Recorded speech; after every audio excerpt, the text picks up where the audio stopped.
नमस्कार दोस्तों। मान लीजिए आपसे पूछा जाए कि 24 अक्टूबर 1940 को कौन सा दिन रहा होगा, या फिर आपसे पूछा जाए कि बताइए 1 अगस्त 2015 को कौन सा दिन था, तो आप कैसे बताएंगे। इस तरीके के क्वेश्चंस अक्सर आपके एग्जाम्स में देखने को मिलते हैं। इनको कैलेंडर्स के क्वेश्चन कहा जाता है। तो आज के इस वीडियो में मैं आपको कैलेंडर से रिलेटेड एक बहुत ही शानदार ट्रिक बताऊंगा, जिनकी मदद से आप इन सारे क्वेश्चंस को सेकंड्स के अंदर सॉल्व कर पाएंगे। दोस्तों, इन सारे क्वेश्चन को करने के लिए आपको केवल एक ही चीज़ निकालने की ज़रूरत है, और वो है ऑड डेज। ऑड डेज कैसे निकाले जाते हैं, इसको आपको बहुत ध्यान से समझना है।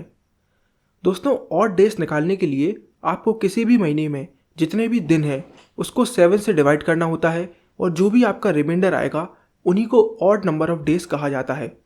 जैसे मान लीजिए हमें पता करना है कि जनवरी में कितने ऑड डेज होते हैं, तो आपको पता है कि जनवरी में 31 डेज होते हैं। तो 31 को हम 7 से डिवाइड करेंगे, रिमाइंडर आएगा 3। इसका मतलब जनवरी में 3 ऑड डेज होते हैं। अब चलिए बाकी चीज़ मैं आपको एग्जाम्पल की मदद से समझाता हूँ।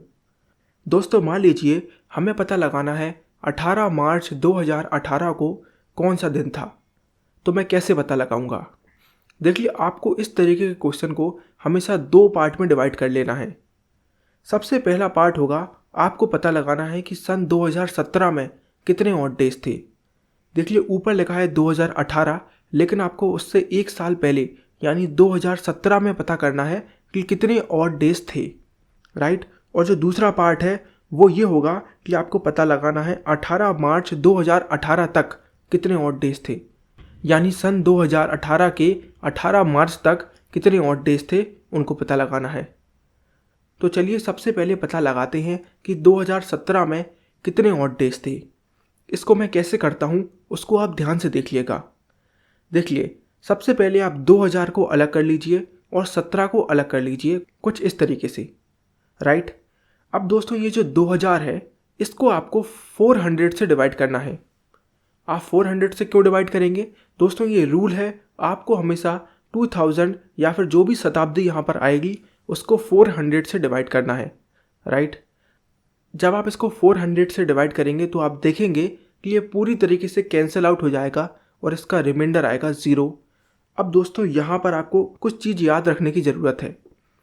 अगर आप इस नंबर को जो यहाँ पर लिखा है जैसे 2000, अगर आप इसको 400 से डिवाइड करते और मान लीजिए रिमाइंडर आता 100, तो हम इसकी जगह पुट करते 5। मान लीजिए दोस्तों, इसको डिवाइड करने पर हमारा रिमाइंडर आता 200, तो हम उसकी जगह पुट कर देते 3। अगर हमारा रिमाइंडर आता 300 तो हम लिखते 1। अगर हमारा रिमाइंडर 0 आता तो हम लिखते 0 ही। अब क्योंकि इस केस में हमारा रिमाइंडर 0 है तो हम यहाँ पर लिखेंगे 0 प्लस ये जो 17 है इसको हम ऐसा का ऐसा लिख देंगे। दोस्तों, ये जो 17 साल है इसमें आपको ये पता लगाना है कि इन 17 सालों में लीप ईयर कितने आए होंगे। दोस्तों, आप लोग जानते ही होंगे लीप ईयर वो ईयर होता है जिसमें 366 डेज होते हैं। तो वो आप कैसे पता लगाएंगे, आपको सिंपली क्या करना है, आपको इस 17 को 4 से डिवाइड करना होगा। तो जब हम इसको डिवाइड करेंगे तो 4 4 जा 16, रिमाइंडर बचेगा 1। ये जो ऊपर 4 है ये कोशिएंट है और यही वो नंबर है। इससे हमें पता चल रहा है कि इन 17 सालों में 4 लीप ईयर आए होंगे। तो हम इसके आगे +4 और लिख देते हैं।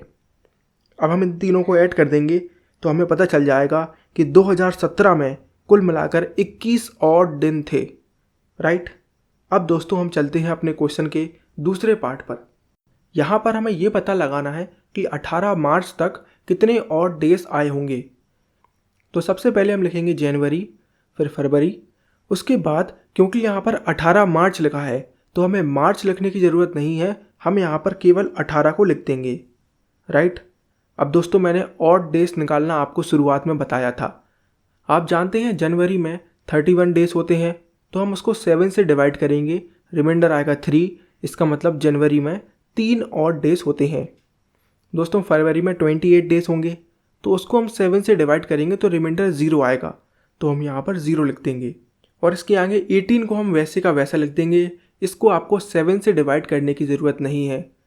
अब आप इन तीनों नंबर यानी कि 3, 0 और 18 को ऐड कर देंगे तो आएगा 21। मतलब पहले पार्ट में हमने ऑड डेज कैलकुलेट किए थे, वो भी आए थे 21, और यहाँ पर भी हमें ऑड डेज मिले 21। इन दोनों ऑड डेज को हम ऐड कर देंगे तो आएगा 42, राइट। हमने पता लगा लिया कि ऑड डेज कितने हैं, राइट। अब ये जो ऑड नंबर ऑफ डेज आए हैं इनको आपको 7 से डिवाइड करना है, राइट। तो 42 को हम 7 से डिवाइड करेंगे तो रिमाइंडर आएगा 0, राइट, क्योंकि 42 7 से पूरी तरीके से डिवाइड हो जाएगा। हमें रिमाइंडर मिला 0।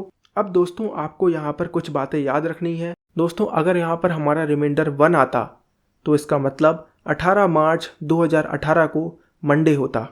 1 का मतलब मंडे। अगर रिमाइंडर 2 आता तो हम कहते ट्यूसडे। अगर रिमाइंडर 3 आता तो वेडनेसडे।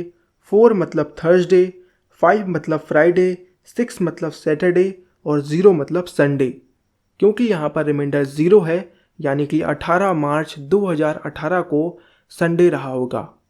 तो इस तरीके से आपको पता लगाना है कि किस डेट को कौन सा दिन आया होगा। दोस्तों आपको लग रहा होगा कि ये मेथड बहुत ही ज़्यादा लेंथी है। दोस्तों ऐसा बिल्कुल भी नहीं है, क्योंकि जब आप इसको अप्लाई करेंगे तो आप देखेंगे कि आप आसानी से क्वेश्चंस को सॉल्व कर पा रहे हैं। चलिए मैं आपको एक एग्जाम्पल और बताता हूँ जिससे आपको ये थोड़ा और क्लियर होगा। मान लीजिए दोस्तों इस बार हमें पता लगाना है कि 5 अप्रैल 1920 को कौन सा दिन रहा होगा। तो फिर से हम अपने क्वेश्चन को 2 पार्ट्स में डिवाइड कर लेते हैं। पहला पार्ट जहां हमें पता लगाना है कि 1920 से 1 साल पहले यानी कि 1919 में कितने ऑड डेज रहे होंगे, और दूसरे पार्ट में हमें पता लगाना है कि 5 अप्रैल तक कितने ऑड डेज रहे होंगे। तो सबसे पहले पहले पार्ट को करते हैं। सबसे पहले हम 1900 को अलग कर लेंगे और 19 को अलग कर लेंगे। इस 1900 को हम 400 से डिवाइड देंगे। आप देखेंगे कि आपका रिमाइंडर आएगा 300। जैसा कि मैंने आपको पहले बताया था कि डिवाइड देने के बाद अगर हमारा रिमाइंडर 300 आता है तो हमें उसकी जगह पर 1 लिखना होगा, राइट। तो हम लिख देंगे 1 + 19। अब हमें ये पता लगाना है कि इन 19 सालों में कितने लीप ईयर आए होंगे। तो इसके लिए हम 19 को 4 से डिवाइड देंगे। 4 4 = 16, रिमाइंडर बचेगा 3। हमें रिमाइंडर से कोई मतलब नहीं, हमें इस क्वोशिएंट को देखना है जो कि है 4, यानी इन 19 सालों में 4 लीप ईयर आए होंगे। तो हम यहाँ पर 4 लिख देंगे। इसके बाद हम इन तीनों को ऐड कर देंगे।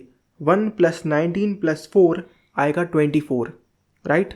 अब चलते हैं अपने क्वेश्चन के सेकंड पार्ट पर। यहाँ हमें पता लगाना है कि 5 अप्रैल तक कितने ऑड डेज थे। तो सबसे पहले हम लिखेंगे जनवरी, फरवरी, मार्च। अब क्योंकि यहाँ पर अप्रैल में 5 लिखा है तो हम यहाँ पर लिख देंगे 5, हमें अप्रैल लिखने की कोई ज़रूरत नहीं। जैसा कि आप जानते हैं जनवरी में 31 डेज होते हैं, तो 7 से डिवाइड करेंगे, रिमाइंडर आएगा 3। अब दोस्तों आपको यहाँ पर यह ध्यान देना है कि फरवरी में यहाँ पर 28 डेज नहीं आएंगे, यहाँ पर आएंगे 29 डेज। क्यों? क्योंकि दोस्तों यहाँ पर ईयर है 1920, और दोस्तों ये जो ईयर है वो एक लीप ईयर है।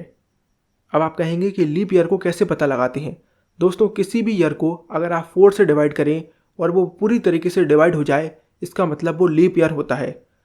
1924 से पूरी तरीके से डिवाइड हो जाएगा, इसीलिए वो लीप ईयर है। यानी फरवरी में यहाँ पर 29 डेज होंगे, राइट। उसको हम 7 से डिवाइड करेंगे, रिमाइंडर आएगा 1। मार्च में 31 डेज होते हैं तो रिमाइंडर 3 आएगा, राइट। और यहाँ पर लिखा हुआ है 5। इन सारे नंबर को हम ऐड कर देंगे तो आएगा 12। अब हमें 24 और 12 को ऐड कर देना है तो आएगा 36। हमने पता लगा लिया कि ऑड डेज हैं 36। अब इस 36 को हम 7 से डिवाइड देंगे तो रिमाइंडर आएगा 1। मैं आपको पहले ही बता चुका हूँ 1 का मतलब होगा मंडे। इसका मतलब 5 अप्रैल 1920 को मंडे रहा होगा। तो मुझे पूरी उम्मीद है कि आप सभी को हमारा ये वीडियो बहुत ही ज़्यादा पसंद आया है। Thank you for watching.